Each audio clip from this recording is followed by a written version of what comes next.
తెలంగాణలో హైడ్రా వచ్చిన కాడ నుంచి రెండు అయితే స్పష్టంగా రెండు పదాలు అయితే వినిపిస్తున్నాయి. ఒకటి ఎఫ్టీఎల్, ఇంకోటి 1110.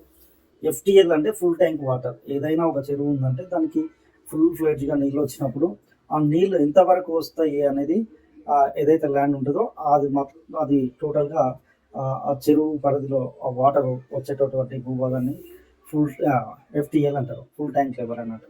అంటే ఒక చెరువు నిండిందంటే ఆ నిండిన నీరు ఎక్కడి వరకు వస్తుందో దాన్ని ఎఫ్టీఎల్ అంటారు. అక్కడ ఎఫ్టీఎల్ పరిధిలో యాక్చువల్లీ అయితే శిఖం భూములు ఉంటాయి. ఆ భూములలో యాక్చువల్లీ వ్యవసాయం చేసుకోవాలి, కానీ ఈ నిర్మాణాలు చేపట్టొద్దు అనేది అయితే ఒక నిబంధన అయితే ఉన్నది. అదేవిధంగా 1110 జీవో ఏదైతే ఉందో ఇది ఎన్టీఆర్ పీరియడ్లోనూ తీసుకొచ్చినటువంటి ఒక జీవో. ఈ జీవో ఏం చెప్తుందంటే ఈ పరిధిలో గండిపేట, ఉస్మాన్ సాగర్, హిమాయత్ సాగర్, ఈ మూడు ఏదైతే చెరువులు ఉన్నాయో ఈ చెరువులో ఉన్నటువంటి వాటర్ని మనం తాగునీటి కొరకు వాడుకోవాలి.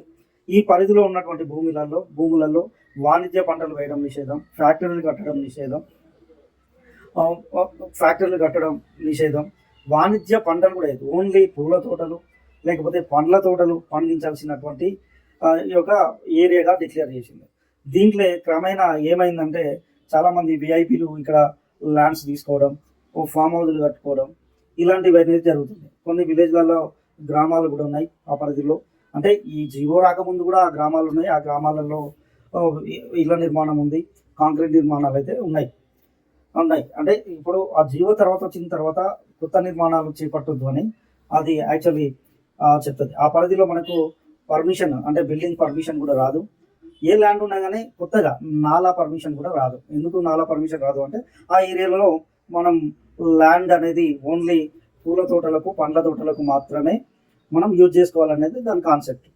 ఈ మధ్యన ఎవడు పడితే వాడు ఈ కాంగ్రెస్ హామీలు మర్చిపోయేటట్టు ఏమంటే 1110 GO KTR Janwada farm house KTR ఒక జన్వాడ ఫామ్ హౌస్ లేదు నాయన. 1110 జీవోలో సామాన్యుల నుంచి మొదలు పెడితే వివిఐపీలు వందలు వేలు లక్షల మంది ఈరోజు నిర్మాణాలు చేసుకున్నటువంటి పరిస్థితులు ఉన్నాయి. ఎందుకంటే మేజర్గా అక్కడ తాగే డ్రింకింగ్ వాటర్ అనేది పొల్యూట్ కావద్దు అనే ఉద్దేశంతో చేసినటువంటి జీవో 1110 జీవో. కాలక్రమేణా మనకు కృష్ణ గోదావరి నీళ్ళు అయితే ఎప్పుడైతే హైదరాబాద్కు అందించడం జరిగిందో ఈ గండిపేట, ఉస్మాన్ సాగర్, హిమాయత్ సాగర్ ఈ యొక్క చెరువుల యొక్క వాటర్ కూడా మనకు అంత ఇంపార్టెంట్ కాదు అనేది కేసీఆర్ గవర్నమెంట్లో 1110 జీవో ఎత్తివేయడానికి అయితే ఒక ప్రయత్నం అయితే జరిగింది. అది శాసనసభలో కూడా ఆమోదం పొందింది. నిజంగా 1110 జీవో పరిధిలో ఉన్నటువంటి గ్రామాల ప్రజలు ఏం చెప్తున్నారు అంటే నిజంగా ఆ గ్రామాల్లో ఉన్నటువంటి ప్రజలు కూడా ఈ 1110 జీవో ఎత్తివేయాలనే కోరుతున్నారు. ఎందుకంటే ఆ ఏరియాలో వాళ్ళు వేరే పంటలు పండించుకోలేని పరిస్థితుల్లో ఉన్నారు. వాళ్ళ భూములకు రేట్లు రావట్లేదు. ఈ విధంగా ఆ స్థానికంగా ఉన్నటువంటి వ్యక్తులకు అయితే ఉన్నారు. ఇప్పుడు ఈ మధ్యలో బాగా రగ్గాడు పోతా ఉంటాడు, పోయి ఇక్కడ 1110 జీవో కదా కట్టొద్దు అని మీకు దమ్ముంటే 1110 జీవో పరిధిలో ఉన్నటువంటి గ్రామాలకు వెళ్ళి మీరు 1110 జీవోలో కట్టడాలు కట్టొద్దని అడిగే దమ్ము ఎవరికైనా ఉందా?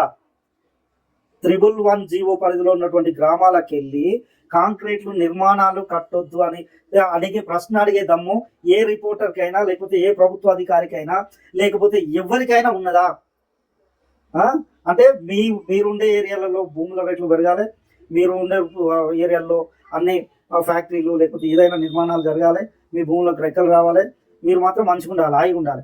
అంటే ఆ పరిధిలో ఉన్నటువంటి భూమి యజమానులు ఎవరైతే ఉన్నారో రైతులే కావచ్చు, సామాన్యులే కావచ్చు, ఇప్పుడు వాళ్ళ పరిధిలో చాలా సుమారు 80 గ్రామాలు దాకా ఉన్నట్టున్నాయి. ఆ గ్రామాల ప్రజలు ఎప్పటి నుంచో ఎత్తివేయాలనే డిమాండ్ ఉన్నది.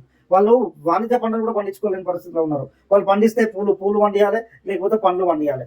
అవి మార్కెట్కి తీసుకొస్తే వాళ్ళు పండించిన పంటకు వాళ్ళు పెట్టుబడి పెట్టిందని కూడా సగం కూడా వాళ్ళకి పెట్టుబడి రావట్లేదు. అలా 1110 జీవో అని మొత్తుకుంటున్నారు. అంటే వాళ్ళ యొక్క బాధలు కూడా 1110 జీవో పరిధిలో ఉన్నటువంటి యొక్క సామాన్యుల బాధలు కూడా వినిపించుకోవాల్సిన పరిస్థితి ఉన్నది. కేసీఆర్ ఉత్తగానే ఎత్తేస్తానులే 1110 జీవో. అక్కడ ఉన్న స్థానికంగా ఉన్నటువంటి ఆ జీవో పరిధిలో ఉన్నటువంటి గ్రామాలు ప్రజలు నిజంగా ఒక జెన్యూన్ డిమాండ్ అది. ఎందుకంటే నా ఫ్రెండ్స్ ఉన్నారు, వాళ్ళు చెప్పేది ఏంటంటే ఈ 1110 జీవో ఎత్తేస్తామని గత ప్రభుత్వం చెప్పింది, ఈ ప్రభుత్వం చెప్పింది, ఎత్తేయలేదు, ఎత్తేయాలి, ఖచ్చితంగా ఎత్తేయాలని వాళ్ళు కోరుకుంటున్నారు. ఈ మధ్యలో కొంచెం వాడొకటి వీడొకటి మోపోయి ఆడికి పోయి 1110 కేటీఆర్ అరే కేటీఆర్ ఒకటి ఫామ్ హౌస్ లేదురా పోయి ఆడ వందలు వేలు లక్షల మందిలు ఉన్నాయి, స్థిర నివాసాలు ఉన్నాయి. అసలు కాంక్రీట్ నిర్మాణమే జరుగుతుంటే ఏడుంటారు వీళ్ళు వాళ్ళకి వచ్చి ఉండాలనా? రేవంత్ రెడ్డి ఆయన కట్టిస్తారా ఇల్లు, లేకపోతే రేవంత్ రెడ్డి ఇంటికి వచ్చి ఉండాలన్నా వాళ్ళు సామాన్యులు? గోపాన్పల్లిలో అయితే జబర్దస్త్ చేయొచ్చు,